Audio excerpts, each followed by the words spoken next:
எடா வாங்கோ. இன்றைக்கி ட்ரெண்டிங்கில் இருக்கிற வாட்டர் மில்லனோட தோலை வச்சு ஒரு ஸ்வீட் பண்ணுறது. அதுக்கு முன்னால் பேக் சைடில் இருக்கிற இந்த க்ரீன் கலர் ஸ்கின் எல்லாம் ரிமூவ் பண்ணிவிட்டு இதில் ஸ்குவீஸ் பண்ணிக்கணும்.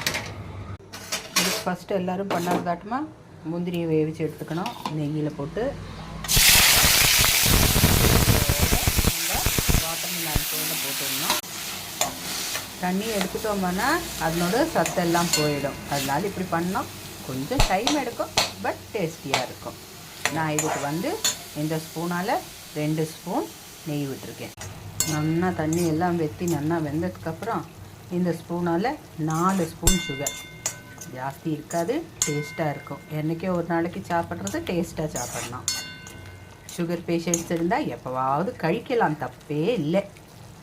இப்படி ரெடியாக இருக்குது. லாஸ்ட்டில் கொஞ்சம் மஞ்சள் பொடி, உப்பு போட்டிருக்கேன்.